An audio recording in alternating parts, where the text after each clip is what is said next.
Hello, welcome to this week's edition of Christie's Corner. Nice to see you. This week we will be discussing the do's and don'ts of visiting Walt Disney World. Let's begin.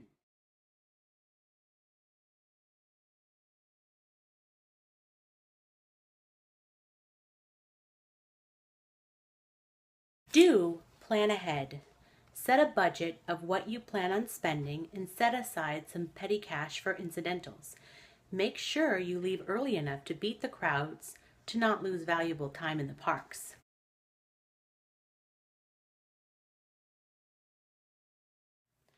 Don't wing it. Get to know the layouts and park maps prior to your visit because just going in without a tentative plan is very tiring and stressful. This actually happened to me the very first time my husband and I visited Walt Disney World. It was 9 years ago when we got married, and on our honeymoon, we went to a timeshare meeting and sat through the presentation. And after 90 minutes or so, we were awarded the Disney tickets at a discounted price for going to the meeting. And with those tickets, we didn't know anything about where anything was in the parks. We didn't have fast passes. We couldn't skip the lines.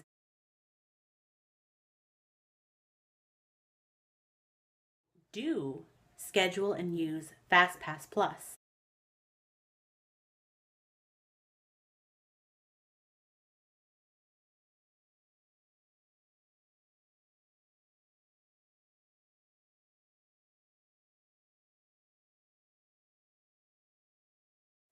There are many things to do and shows and attractions that are extremely popular and can accrue long wait times. Disney allows you 3 Fast Passes per day for your must-dos. Fast Pass gets you through the queue and on your way without the wait times, sort of like a skip the line, if you will. Please make sure to plan your Fast Passes as early in the day as possible and try to use up other things that you want to see that you may not be able to get a fast pass for early in the morning when the wait times are relatively low.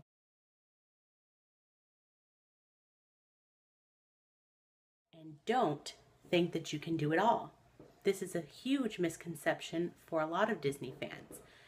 We want to be there for rope drop and leave when the parks close, thinking we want our money's worth, so we're going to open and close the parks. Even if you do that, you won't be able to see it all because Disney is so vast and so detailed that no two experiences are the same.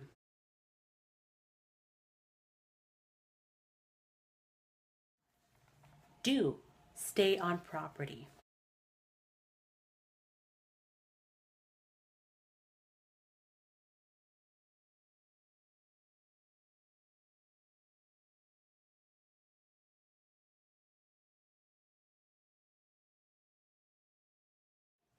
This you will not be sorry for because Disney offers a vast array of resorts from value to deluxe, depending upon your budget and your preference.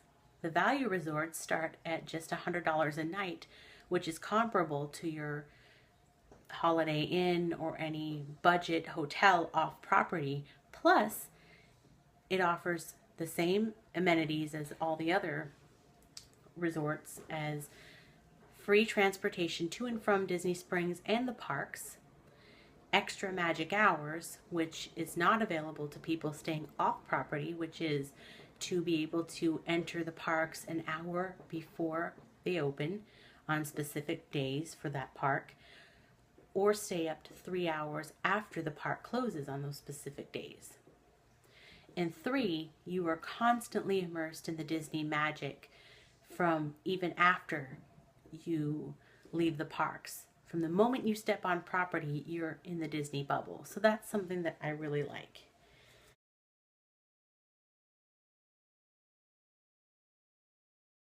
Don't ask characters to break character. When you do meet characters, they are either dressed in fur, like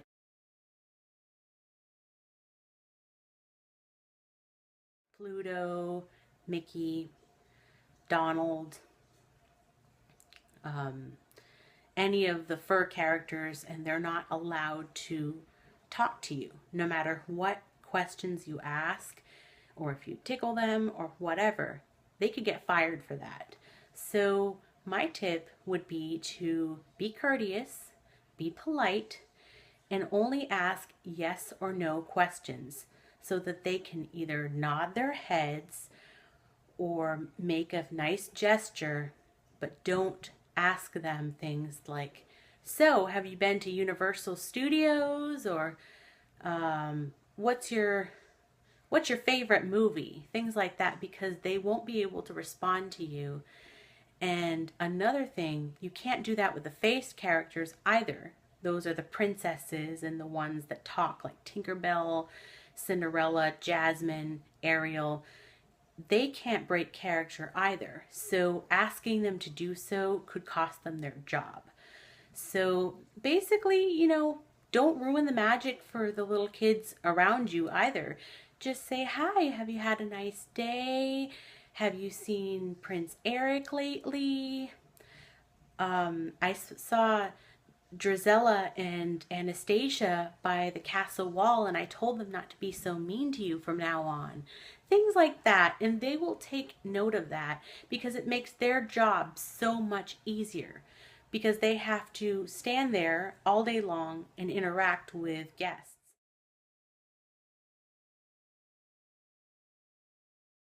Do spend one character meal per trip.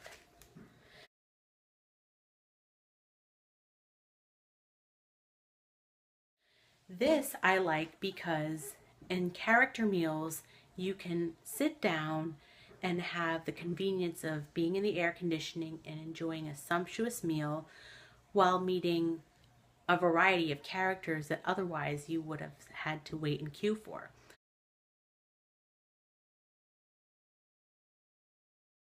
Don't spend all of your time at table service restaurants. Too many reservations in one day throughout your trip can be stressful because it doesn't allow you to fully enjoy yourself because you're thinking about arriving early to dine. My recommendations are to use one table service, at most two per day, two reservations per day at the most. And that way you'll have more wiggle room.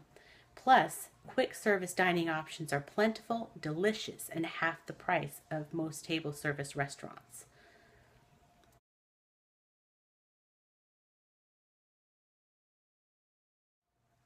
Do spend one day out of your vacation lounging at the resort, at the pool, or Disney Springs, followed by movies under the stars. As much as we love the parks, the Florida heat will get to you. Your feet will get tired, your legs will cramp up, and you'll be a little irritable having to walk all day, because that's what you'll be doing, is walking and waiting. And you want to get off your feet and at least decompress a little bit so that you can have more time to keep going in the parks if you choose to, or maybe wrap up your vacation that way. Don't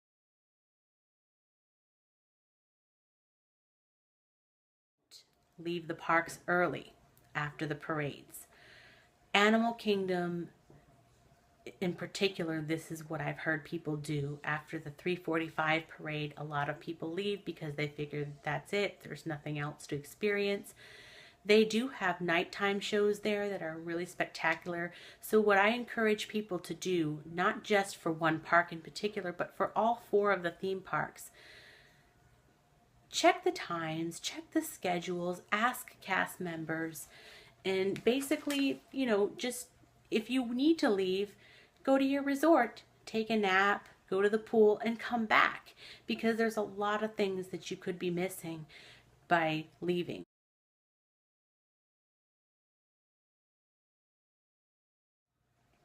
Do dress accordingly for the weather. Make sure that you're wearing comfortable shoes that are broken in, sandals or tennis shoes that you can walk in miles in, shorts, t-shirts or tank tops, ponchos when it rains. And if you're visiting between November to April, maybe March, we do tend to get a little bit colder, so you'd want to bring that hoodie with you if you can. Don't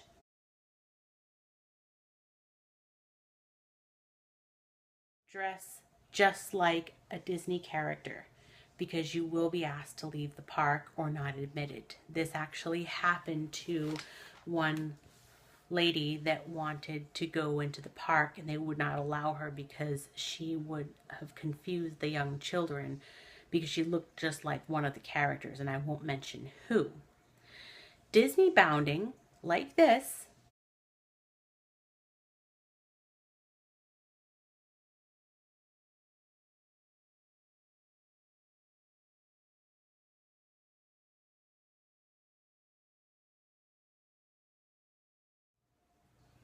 Disney bounding is okay. It's actually a newer trend that is becoming more and more seen throughout the parks, and it's totally cool. If you want to dress like Ariel, Gaston, Mickey, Pluto, here are some tips. You can also visit Pinterest. Just Google Disney bounding and you'll see what I'm talking about. It's a totally hip way to dress like your favorite characters without actually looking like them. And if you don't want to don the Mickey ears, this is right up your alley.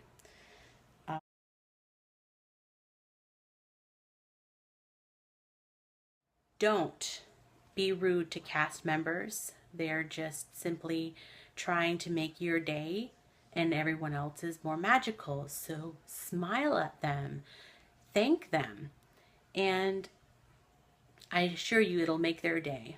Don't use profanity or vulgar language. There are young kids around you. Come on, you're on vacation. Try to be a little bit nicer and do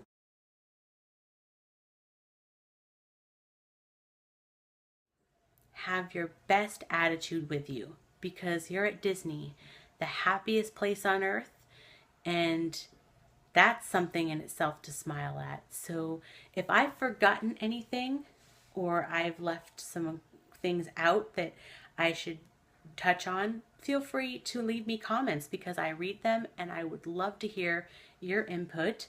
And if you like this video, please like and subscribe. Thank you. Bye.